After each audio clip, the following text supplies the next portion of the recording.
কি সুন্দর চাঁদনি রাত, বসে আছি, পিঠা খাচ্ছি। আর হচ্ছে এই যে চাঁদ দেখা যাচ্ছে দেখেন। আর এইখানে পিঠা বানানো হচ্ছে। কি পিঠা বানানো হচ্ছে একটু বলেন তো? আমার মেয়ে খুব পছন্দ করে ভাপা পিঠা খেতে। তো এই তো ওর কাকিরা ওর জন্য ভাপা পিঠা বানাচ্ছে। আর আমি বসে আছি, এই দেখেন চাঁদ দেখা যাচ্ছে। আর বাহিরের এটা হচ্ছে আমার শ্বশুরবাড়ির উঠান। আমি কিন্তু আমার শ্বশুরবাড়ির ভিডিও কিন্তু দিয়ে দিয়েছি।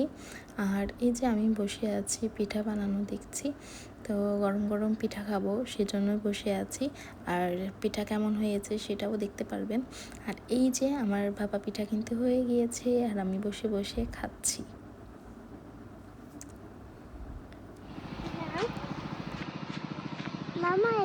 এই যে নিচ্ছি। Thank you. তোমার জন্য থ্যাংক ইউ।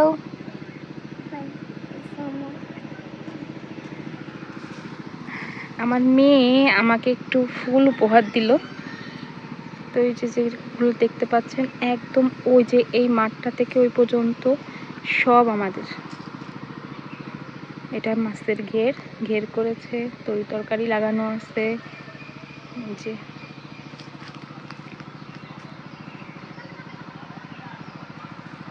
এখানে আগে পুকুর ছিল, বিশাল বড় পুকুর ছিল। আর দেখেন কতগুলো সুবরি গাছ, অনেক গাছপালা আছে। এগুলো সব লেবু গাছ।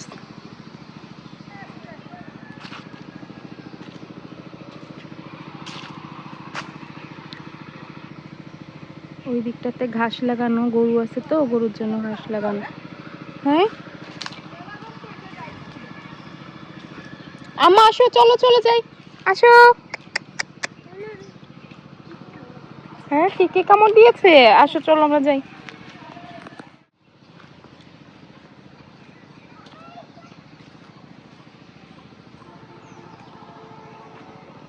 এই যে ছোটখাটো মুরগি, কয়েকটা দেশি মুরগি আর মোরগ আছে, ওই যে ঘুরে বেড়াচ্ছে।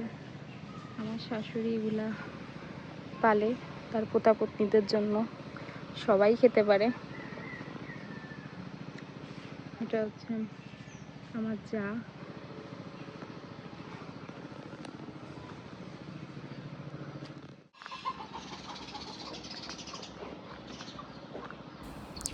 আচ্ছা, সবাই হয়তো জানতে চাইবেন যে এখানে গ্যাসের সিলিন্ডার রাখা হয়েছে কেন।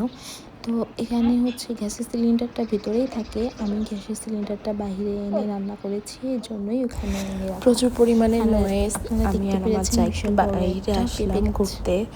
এই তো চাচা শ্বশুরদের বাসায় চাচা শ্বশুর আর চাচি শাশুড়ির সাথে দেখা করতে এসেছিলাম। তো পাশে দেখেন কত সুন্দর দেখা যাচ্ছে। আসলে শীতকালে গ্রামের পরিবেশটা এরকমই। আর আমার গলাটা একটু ভার হয়ে আসছে, দেশে আসলে যা হয়। তো এই তো পিঠা বানাচ্ছে, চিতই পিঠা, এটা খাওয়া হবে আর কি। তো পিঠাগুলো কিন্তু অনেক সুন্দর হচ্ছে, ফুলসে দেখেন কত সুন্দর। তো এটাই রাতে খাওয়া হবে। আর এটা যেহেতু প্রথম খোলা ছিল, তার জন্য এরা, আর পরেরগুলো তো আরও বেশি ফুলেছে। তো রাতের বেলা পিঠা খাওয়ার মজাই কিন্তু আলাদা শীতকালে বাড়িতে। তারপরে দেখেন আমি এই যে পিঠা খাচ্ছি। ও সরি, এটা মনে হয় সেকেন্ড টাইম দিয়েছে। আমি আসলে এখানে ছিলাম না, তো আমি ঠিক জানি না। তো এই যে পিঠাগুলো কি সুন্দর ফুলেছে, আর খুবই মজা লেগেছিল খেতে। গরুর মাংস দিয়ে খেয়েছিলাম। তো ভাত না খেয়ে পিঠা খেতে কিন্তু খুব বেশি ভালো লাগে। আমি তো পিঠাই খেয়েছি বেশি। তো আজকে এই পর্যন্তই ভিডিওগুলো রাখছি। কি করছি কি না করছি, কোথায় ঘুরতে যাচ্ছি, সেটা অবশ্যই জানতে পারবেন ভিডিওতে। তো আজকে এই পর্যন্ত। সবাই সুস্থ থাকবেন, ভালো থাকবেন। ভিডিও যদি ভালো লেগে থাকে অবশ্যই কমেন্ট করবেন। আল্লাহ হাফেজ, আসসালামু আলাইকুম।